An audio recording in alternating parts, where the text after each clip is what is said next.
You're listening to How to Drink Less, and I'm your host, Adriana Cloud. Whether your goal is to cut back, take a break, or say goodbye to alcohol for good, this podcast will help you stop drinking on autopilot, learn how to manage cravings, and feel fully in control around alcohol. It's easier than you think. Listen on to find out how. Hey everyone! Thank you for joining me for another episode.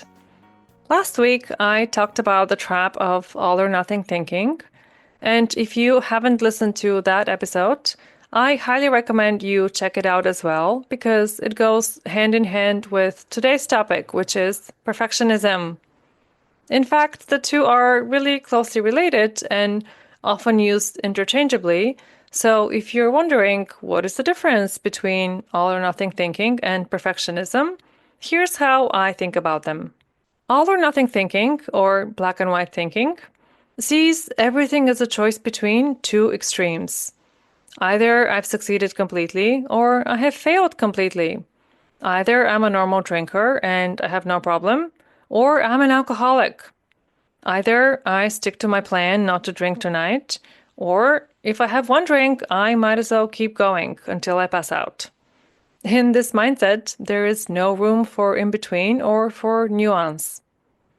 On the other hand, perfectionism is about how well you do something. It's about the quality of the effort. The goal is not just to cross the finish line, but to do it the right way, the perfect way, without making mistakes or a mess along the way. In the context of drinking and changing your relationship with alcohol, here's what perfectionism might look like. First of all, if you're a perfectionist or have perfectionist tendencies, you're probably telling yourself that you need the perfect conditions before you can even start to make changes. You're likely waiting for the perfect time when the stars align and there are no obstacles on the horizon, and you feel perfectly motivated and committed 110% to cutting back. And you're probably an overplanner. You're probably trying to get all your facts straight, and you're listening to all kinds of advice and coming up with strategies for specific situations before you take the first step, because you're trying to control the outcome. And once you have finally started trying to make changes, perfectionism looks a bit different. Let's say you're planning a night out with friends, and you've decided you're not going to drink. And you managed to get through the night sober, but you found yourself wishing you could drink, and you felt like you were missing out on the fun. Instead of celebrating that you achieved your goal and you did not drink, if you're engaged in perfectionist thinking, you might tell yourself, well, clearly I'm doing something wrong if I still miss drinking. If I were doing this right, then I wouldn't have felt jealous of my friends who were drinking. Or let's say you've decided to take a break, whether it's for a week or a month or longer, and then you have a slip one day. Instead of recommitting to your goal the next day, if you're a perfectionist, you will make that slip mean that you're not ready to change your drinking habits, and you might abandon the whole idea of the break. With perfectionist thinking, there's a lot of criticism that happens after the tiniest deviation from the plan or the tiniest slip up. Perfectionists have impossibly hard standards. After all, it's in the name. We want nothing short of perfection. I say we because I too am a recovering perfectionist. We want the perfect score, the perfect streak, the flawless performance without a hint of a wobble or hesitation. Perfectionists tie their worth to performance and to quality. So if you're a perfectionist and you have that inevitable wobble or slip up, or really anything other than an ideal outcome, because guess what? Perfection is not achievable in the real world, then you make it mean that you're a failure. Perfectionism is a trap that many of us fall for, even if we don't realize we're caught in it. In fact, many people don't identify as perfectionists because they think that to be a perfectionist means that you're actually doing things perfectly. Like you're nailing every goal, staying super organized, and everything comes easily to you. And if your life is not perfect and you're not getting those perfect 10 scores from the universe, you might be thinking that you're obviously not struggling with perfectionism. But perfectionism is not identified by actually being perfect. What perfectionism looks like is constant pressure to try to be perfect, and believing that anything less than flawless execution is unacceptable and makes you a loser. Sometimes that means avoiding a task completely because you're afraid that you won't do it well enough. Or it shows up as doing 1,000 things at once because you have tied your self-worth and self-esteem to achievement. Does that sound familiar? Do you sometimes avoid starting something because you're worried that you won't be able to do it perfectly?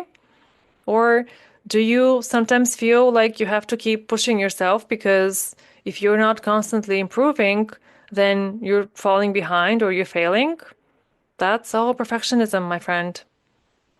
Now, there's a reason so many of us have perfectionist tendencies, and that's because perfectionism often masquerades as a positive thing.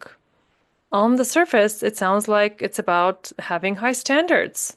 And how could it possibly be a bad thing to want to do your best? And perfectionism promises that if you just try a little harder and if you just get it right this time, then you will feel really proud of yourself.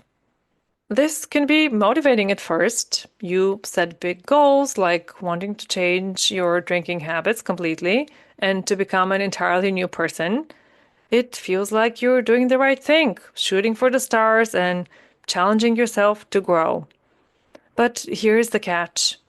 When perfectionism is in charge, doing your best turns into doing it without mistakes. And high standards become impossibly high standards. And when you're trying to change a habit like drinking, and most of us have been building that habit and strengthening it for many years, if not for a few decades, perfectionism sets you up for disappointment at best and a brutal cycle of shame and hopelessness at worst. Here's how perfectionism might sabotage you when you're trying to get your drinking under control. Perfectionism can keep you stuck in your old patterns because starting imperfectly feels too risky. If you can't guarantee success, why even try? Say you're thinking about cutting back or doing a 30-day break, but your brain says, oh, I'd better wait until I feel ready. Or maybe, what is the point of trying if I'm just going to fail again? So that fear of not doing it perfectly, not having the flawless streak, not having the perfect quitting story, stops you from even making the first move. Perfectionism also creates constant anxiety about messing up. For example, maybe you're at a social event and you feel wired and on edge, not because you're desperate for a gin and tonic, but because you're terrified of failing in front of others. Instead of staying present and noticing what's working, you're scanning every moment for signs that you might mess up, thinking, what if I cave? What if my friends see me drinking and they think I'm weak? And even once you've started and you're actively trying to make changes in how you drink, perfectionism will have you constantly judging yourself and finding yourself falling short of your expectations for how easy this work should be. When you're engaged in perfectionist thinking, small mistakes turn into identity crises. Say you go 3 weeks alcohol free, but then one night you decide to have a glass of wine with dinner. Instead of seeing that as a data point, something to get curious about and learn from, you might spiral into maybe I'm just not that kind of person who can change. Maybe I'm too broken or too dependent on alcohol. And finally, if your brain tends towards perfectionism, then it's always moving the goalposts, so it prevents you from celebrating your wins. For example, maybe you set a goal to drink only on weekends instead of every night, and you actually stuck to that plan for a whole month. But instead of celebrating this massive change, you're criticizing yourself for not being completely alcohol free, and you judge yourself for still having a craving on a random Tuesday. You tell yourself that real success would mean you didn't drink at all, and the thought about alcohol didn't even cross your mind. So, even when you're making tangible, quantifiable changes, you might end up dismissing them and beating yourself up for still, quote unquote, failing. This makes the whole journey to changing your drinking habits feel rigid and exhausting because no matter how much progress you make, your brain says it's not good enough. If any of this sounds familiar, please know you're not alone and there's nothing wrong with you. Most of us have perfectionist tendencies of one kind or another. We pick up these messages along the way of how striving and achievement are good and how there's safety and recognition to be had when we do things the right way. It's understandable that we have carried this socialization into how we relate to our drinking habits as well. If you're wrestling with perfectionism when it comes to quitting drinking or cutting back, it's only because that's what you've learned from the people around you and from your environment. That said, let's talk about how to start dismantling those perfectionism paradigms. First of all, start with normalizing what's happening and have some self compassion. You were not born a perfectionist, and it's not your fault. You've picked up these thought patterns from the people around you, and the longer you've spent believing that you need to be perfect in order to succeed, or in order to feel worthy, or in order to earn love and appreciation, the stronger those beliefs have become. So just start by normalizing that and cutting yourself some slack when you notice perfectionist thoughts coming up. And then plan for perfectionism to come up, because if that's been your MO in the past, then it is bound to surface again when you're working to change your drinking. And instead of wasting time and energy wishing your perfectionism away, just accept that it's going to be there and prepare for how you're going to handle it. And here's my tips for how to manage it and reframe it. First of all, redefine what success looks like. Instead of thinking of success in terms of the result you're going to get, think of success in terms of the process you're engaging in. This means that rather than aiming for flawless execution and thinking success means having zero cravings or staying completely alcohol free for 30 days in a row, focus on the effort you're going to put in. Decide that success looks like showing up and being curious, noticing what feels easy and what feels hard, and recommitting to your goal again and again. And I know this is easier said than done, but try to intentionally lower your standards.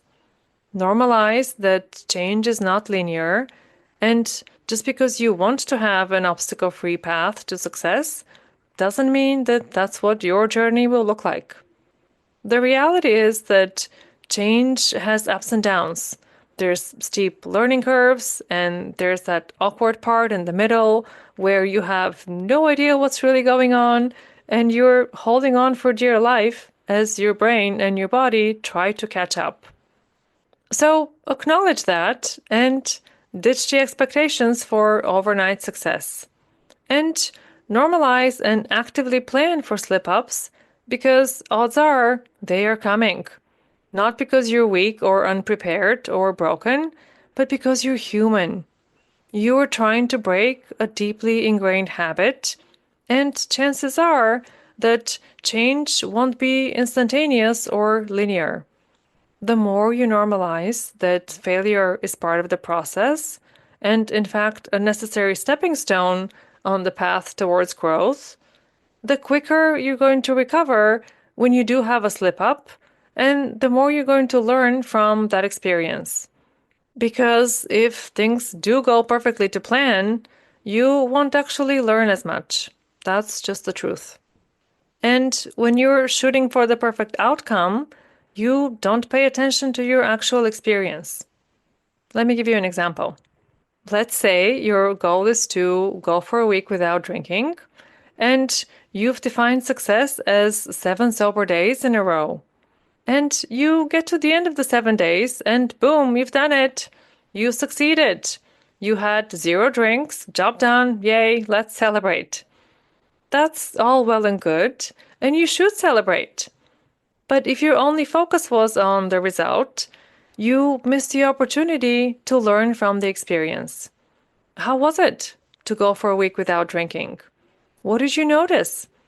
Did you think about alcohol? Were you craving it? And if yes, in what situations? What happened when you opted for a soda instead of having your usual glass of wine with dinner? How did that change your experience? And what might you want to do differently next time?